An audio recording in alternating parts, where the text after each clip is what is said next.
Bismillahirrahmanirrahim. Assalamualaikum warahmatullahi wabarakatuh. Selamat datang kembali bersama kami di channel Azril Hidayat. Pada kesempatan yang baik ini akan kami kabarkan berita terbaru terkait dengan seleksi P3K di tahap yang kedua. Berita penting ini disampaikan oleh Sekretaris Dirjen GTK Bu Nunuk Suryani.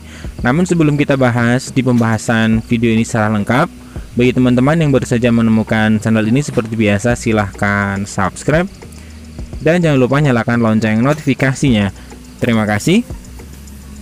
Informasi ini tentunya informasi yang ditunggu-tunggu bagi teman-teman pelamar yang akan mengikuti di seleksi P3K di tahap yang kedua. Setelah kemarin diumumkan secara resmi hasil pascasangga di seleksi kompetensi yang pertama. Saya bawakan dari Instagram Bu Nunuk Suryani. Ada postingan baru-baru ini ya, yang baru diposting baru saja oleh Bu Nunuk Suryani, saya bacakan. Bapak Ibu guru yang terhormat, berkaitan dengan adanya evaluasi menyeluruh terhadap pelaksanaan seleksi kompetensi tahap 1, bersama ini kami sampaikan bahwa pemilihan formasi serta pelaksanaan seleksi kompetensi tahap 2 ditunda hingga pengumuman lebih lanjut. Jadwal terbaru akan diumumkan melalui laman guru-p3k.kemendikbud.go.id. Nah, artinya dengan postingan Bu Nunuk ini beliau mengatakan bahwa Bapak Ibu guru, berikut update terbaru terkait seleksi kompetensi kedua, mohon menyimak di laman resmi guru-p3k.kemendikbud.go.id. Untuk pengumuman selanjutnya mohon maaf dan terima kasih. Nah, ini postingan Bu Nunuk ya. Artinya untuk pemilihan formasi di tahap yang kedua ini ditunda sampai dengan waktu yang belum ditentukan, artinya nanti menunggu pengumuman lebih lanjut. Nah, tentunya ini menimbulkan sedikit tanda tanya ya, sedikit entah banyak tanda tanya dari guru-guru honorer.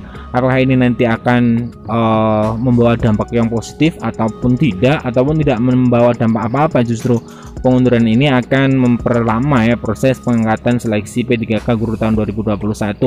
Nah, untuk positifnya ya, semoga nanti berimbas kepada kebijakan yang berubah dan akan mempermudah ya, terutama untuk diseleksi kompetensi yang tahap yang kedua dan untuk tahap yang ketiga.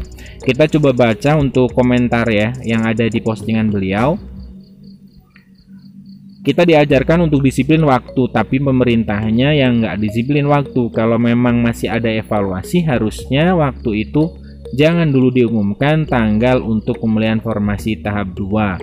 Ini dari Andri Sleketep ya, ini dari salah satu pelamar ya, kemungkinan besar. Nah, untuk balasannya beraneka ragam ya. Ya, setuju sekali, maju mundur, nah dan lain sebagainya. Kemudian ada yang berkomentar dengan bijak ya, Ipu Trans, baiknya matangkan dulu Bu, biar tidak terlihat latah.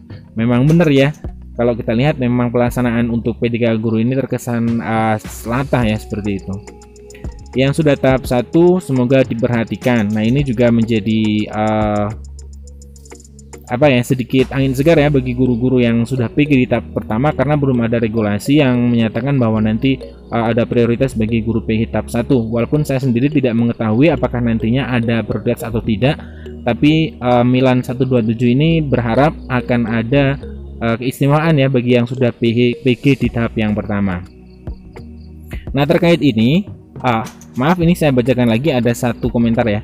Semoga ada jalan baik untuk yang sudah PG, Serdik dan 35 plus mendapatkan formasi, amin. Nah, kebanyakan memang tidak adanya formasi ya, kalah ataupun tidak lolos karena tidak adanya formasi. Nah, terkait dengan informasi ini saya bacakan juga, ini diulas dalam media online.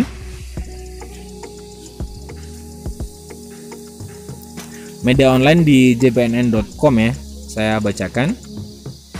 Jadwal seleksi P3K guru tahap 2 diundur, pejabat Kemendikbudristek minta maaf. Nah, ini di halaman awal ya, ini ada screenshot ya dari jadwal yang harusnya pengumuman dan pemilihan formasi 2 itu tanggal 1 sampai 4 November 2021. Namun melalui akun resmi Bu Nunuk Sekretaris Dirjen GTK ditunda seperti itu ya. Nah, kita bacakan.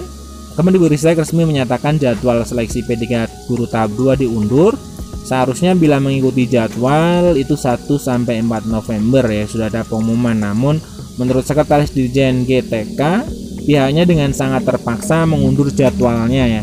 Ada kata-kata terpaksa ya. Mohon maaf, kami harus menunda jadwal pelaksanaan seleksi P3 guru tahap 2, kata Nunuk yang dihubungi oleh jpnn.com.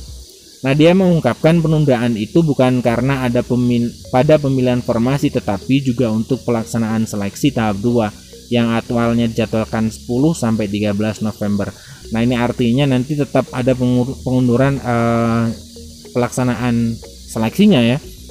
Kemudian ditanya kapan guru honorer yang tidak lulus P3 tahap 1, guru swasta dan lulusan PBG bisa melakukan tahapan pemilihan formasi hingga pendaftaran. Nunuk mengatakan belum bisa memberikan jadwal pastinya.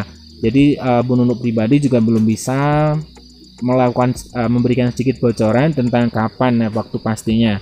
Dia hanya meminta agar para peserta terus memantau portal guruptk.kemdikbud.go.id. Lantas, apa penyebab jadwal seleksi P3K tahap 2 tertunda? Nah, kita lihat. Nah, untuk penyebabnya kenapa ya kemudian ini terjadi pengunduran, kita coba baca di halaman berikutnya. Nunuk menjelaskan bahwa Panselnas, Kemendikbudristek dan juga sedang melakukan evaluasi menyeluruh terhadap pelaksanaan seleksi P3K guru tahap yang pertama.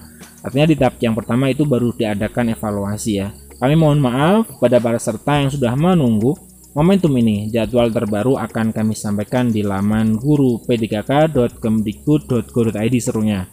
Nah, dengan demikian jadwal pelaksanaan untuk seleksi kompetensi tahap 2 yang tertera di bawah ini tidak berlaku ya.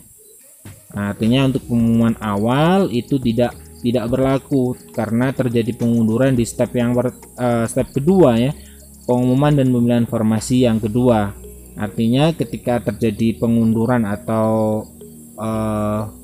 pengunduran ya benar, diundur jadwalnya untuk tahap yang kedua, artinya pengumuman dan pemilihan formasi tahap 2 ini diundur, tentunya untuk pengumuman daftar peserta, kemudian cetak kartu, pelaksanaan seleksi kompetensi 2, pengumuman hasilnya, kemudian masa sanggah serta jawab sanggah, itu tentunya juga akan mengalami pengunduran jadwal ya. Karena tidak mungkin untuk mempersingkat misalkan untuk waktu pelaksanaan seleksinya. Nah, ini informasi penting, jadi guru-guru honorer yang ingin mendaftar di tahap yang kedua nanti silahkan pahami dulu untuk regulasi pemilihannya sembari menunggu jadwal pasti dari Kemendikbudristek terkait dengan waktu pasti untuk pemilihan formasi di tahap yang kedua. Sekian informasi dari kami, semoga bermanfaat. Assalamualaikum warahmatullahi wabarakatuh.